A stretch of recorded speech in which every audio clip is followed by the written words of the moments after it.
c'est Axel, bienvenue sur LC41. Aujourd'hui je suis en compagnie de Gaël et on va vous faire une vidéo sur la gestion de la richesse. Gaël. Bonjour tout le monde, effectivement je m'appelle Gaël, je suis pilote en Normandie, instructeur en Normandie et aujourd'hui je vais accompagner Axel pour cette vidéo. Allez, c'est parti.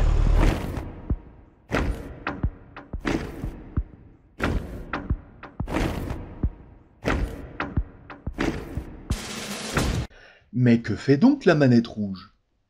Elle modifie la vitesse de combustion dans les cylindres en modifiant le rapport air-essence.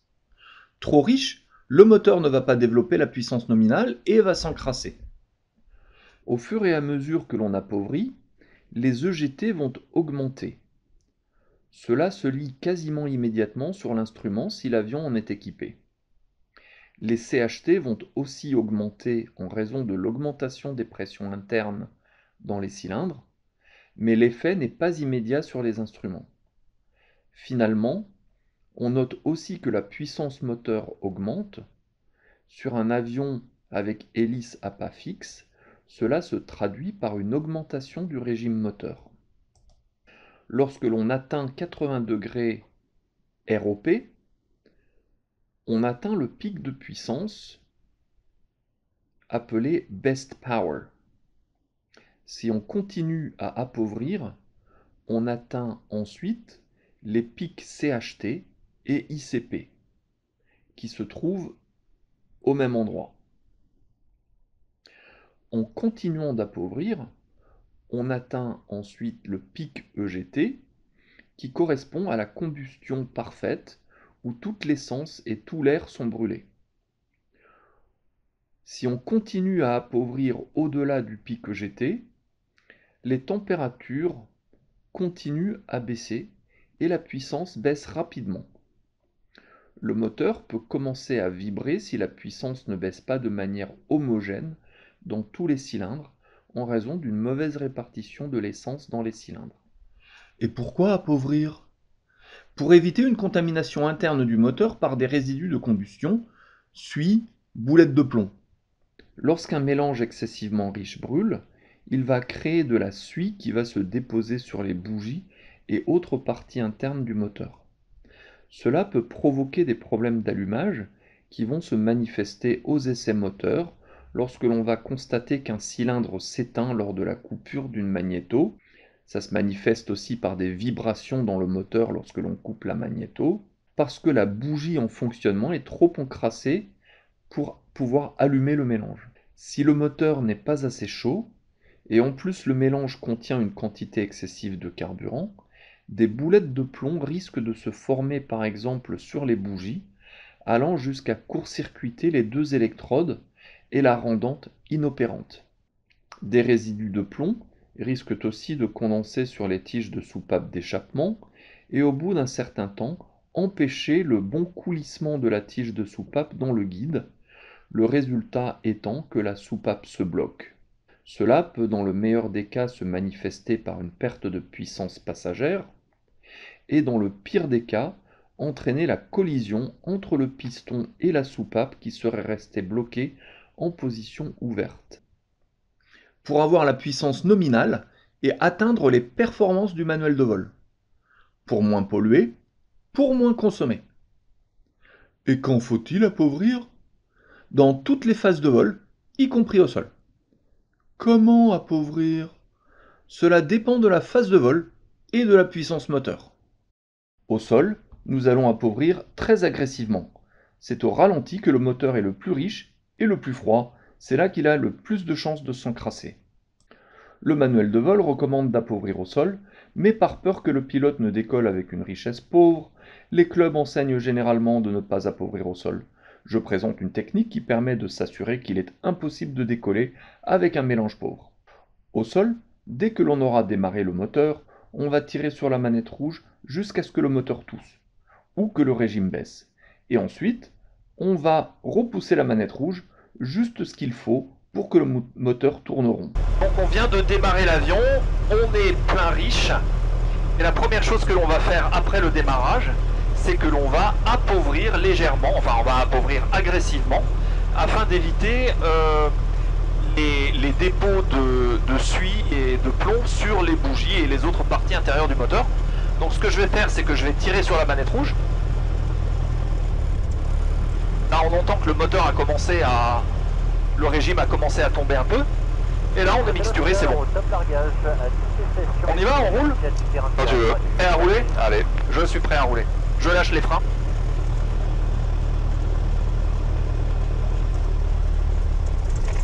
Alors là, c'est exactement ce que je voulais démontrer.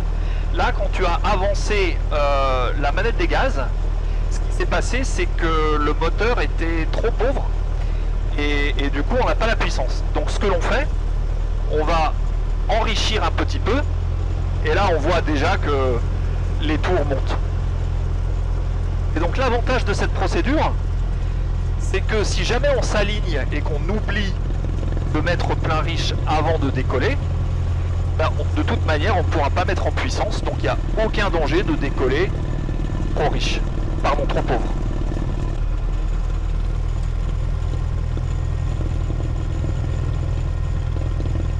Donc là on va faire les essais moteurs appauvris. Alors, 1800 tours. Alors, je te laisserai la clé de ton côté. Est-ce que tu arrives ou tu tentes de le faire? Allez, 1800 tours.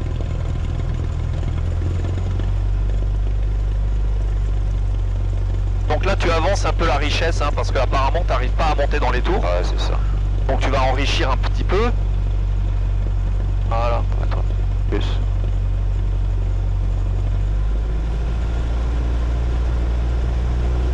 Vite, vite.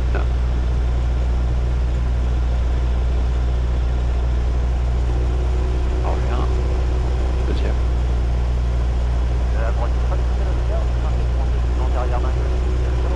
Ok. La suite, bon, c'est correct.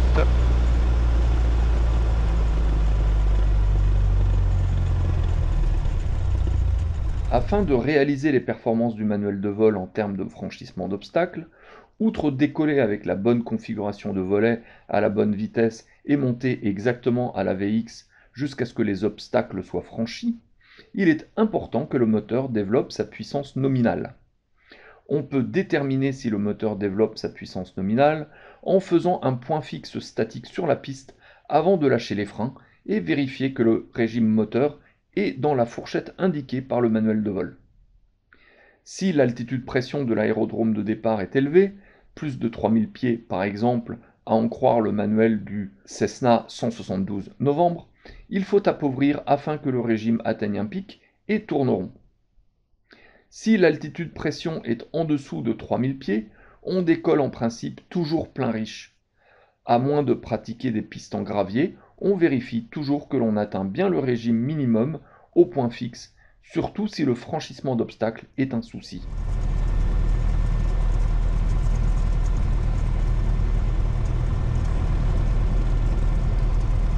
Allez, personne à gauche sur la piste, personne à droite.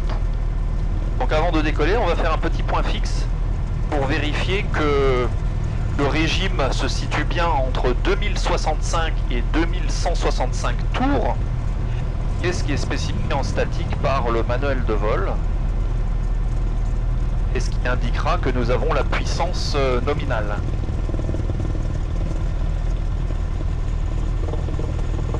Donc là, je m'attends à ce que le moteur coupe hein, quand on essaye d'avancer la manette de gaz. Donc on y va, on avance la manette de gaz. Allez, on est parti. Voilà, donc là le moteur vibre et on ne peut pas décoller. Alors maintenant on met plein riche. Allez, plein riche. Voilà, on fait le point statique. On a pour moi un peu moins de 2100 tours. On a la puissance nominale, on y va. Allez, coche.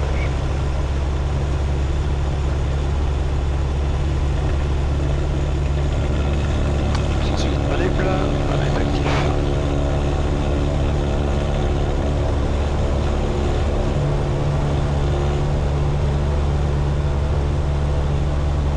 Attention.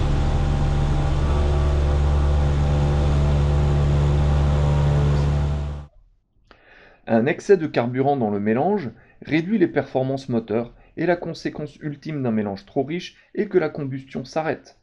Au fur et à mesure de la montée, la richesse va progressivement augmenter, et cette richesse excessive va progressivement dégrader les performances moteurs. Ceci est particulièrement notable lorsqu'il fait chaud. Dans un avion simple, à pas fixe, sans instrument EGT, on ne va pas toucher à la richesse avant d'être au-dessus de 3000 pieds, voire même 5000 pieds d'altitude de densité, selon le manuel de vol. Au-dessus de cette altitude, on va appauvrir juste ce qu'il faut pour observer une légère augmentation du régime moteur. Donc l'appauvrissement en montée, lorsqu'on n'a pas d'instrument moteur particulier, ce que l'on fait tout simplement, c'est qu'on observe le régime et va mixturer afin que le régime augmente légèrement. Voilà.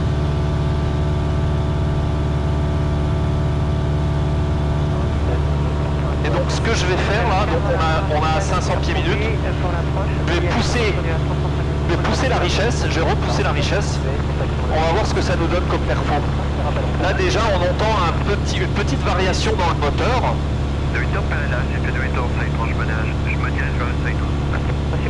J'ai l'impression qu'on a perdu 50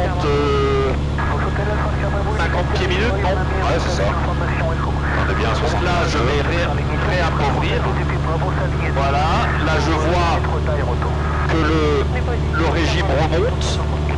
Et là on va voir le taux de montée. Est-ce qu'on arrive à obtenir un vario un peu... Ouais, il remonte, le vario remonte là. Ouais. Voilà, donc je pense qu'on a... Là, en appauvrissant, on a gagné 80 pieds minutes. Ouais, je suis d'accord, si je tiens bien mes 75 nœuds, je suis d'accord avec l'analyse.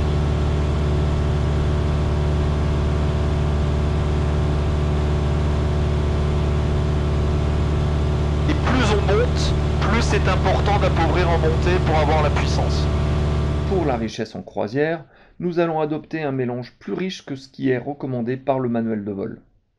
Une fois établi en croisière avec la puissance désirée, inférieure ou égale à la puissance maximale recommandée, on va appauvrir assez rapidement jusqu'à ce que le régime baisse. Puis on va enrichir jusqu'à atteindre le pic de régime. Finalement, on va enrichir d'une louchette afin de redescendre légèrement du pic RPM. Cela nous permet d'être plus riche que le best power généralement recommandé par les manuels. Là, on appauvrit de nouveau au pic.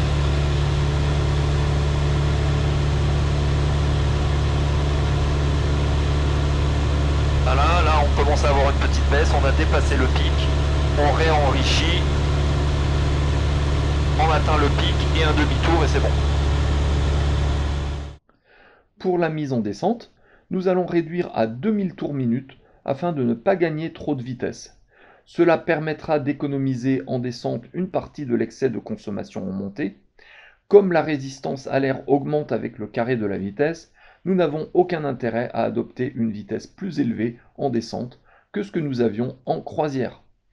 À la mise en descente, nous allons donc réduire la puissance à 2000 tours minute et nous ne toucherons pas au mélange avant la mise en palier. Pour remettre de la puissance, il faudra d'abord enrichir avant d'avancer la manette des gaz. Tout au long de la descente, il faudra surveiller que le régime reste à 2000 tours minute. Une fois établi en palier en bas de la descente, avec une puissance moteur en dessous de 75%, nous allons appliquer la procédure d'appauvrissement en croisière. Pour l'atterrissage, on met naturellement plein riche et on tire la manette de réchauffe-carburant.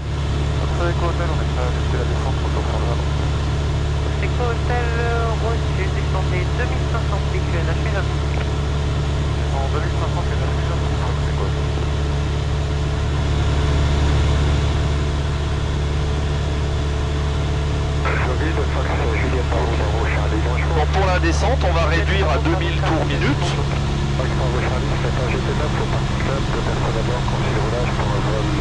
On ne touche pas à la richesse. Et ce qui va se passer, enfin ce qui devrait se passer, c'est qu'au fur et à mesure où on descend, le régime va augmenter au fur et à mesure que l'air devient plus dense. Et au fur et à mesure que le régime augmente, on va réduire à 2000 tours.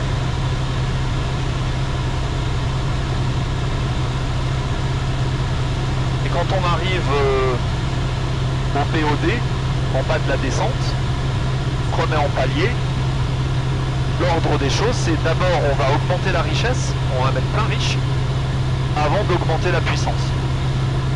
Si jamais on oublie de mettre plein riche, c'est pas la fin du monde. Dans le pire des cas, ce qui va se passer, c'est que le moteur va cafouiller. Et là, bien entendu, on met plein riche et tout rentre dans l'ordre.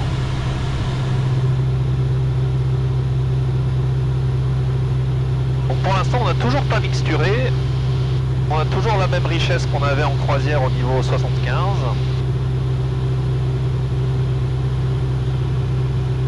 Et Fox Echo Hotel en début de vente arrière 045. Fox Victor Oscar 9 rapproché 04, on rappellera piste dégagée. Donc là hop, plein riche et on remet de la puissance.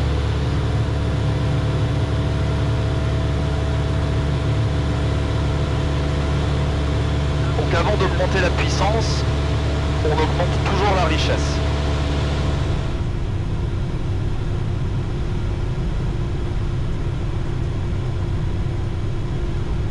Nous avons évoqué le terme trop riche, mais nous n'avons jusqu'à présent pas évoqué ce qui est trop pauvre. Alors, qu'est-ce que trop pauvre? Au début de cette vidéo, nous avons vu la courbe des températures en fonction de la richesse, et nous avons vu qu'en dessous d'un certain mélange air-essence défini par le pic de GT, toutes les températures redescendent. Mais la puissance développée par le moteur redescend aussi. Si on sait ce que l'on fait, il n'y a aucun mal à conduire le moteur Lunos Peak. Je le fais moi-même ainsi que de nombreux autres pilotes de SR22, de Bonanza ou de Malibu. Je dirais donc que trop pauvre est là où le moteur commence à vibrer, où le moteur n'est plus assez chaud. Il y a cependant une plage de richesse que l'on souhaite éviter. Cette plage de richesse s'élargit avec la puissance développée par le moteur. En dessous de 65% de puissance, on peut faire ce que l'on veut avec la manette rouge. C'est aussi pour cela que plus on monte haut, moins le moteur développe de puissance, plus on est libre de faire ce que l'on veut avec la manette rouge. Mais aussi, plus on monte haut, plus il est important d'appauvrir en montée comme en croisière et en descente. Jetez un coup d'œil à la description de la vidéo pour des références à des articles sur la conduite moteur. Jetez aussi un coup d'œil à ma playlist sur la conduite moteur, dont vous trouverez un lien ci-dessus. Gaël et moi vous souhaitons de bons vols. À bientôt pour une prochaine vidéo. Et le Fox Echo Hotel entre en train d'évacuer par Alpha. Évacuer. Ah, c'est un beau terme.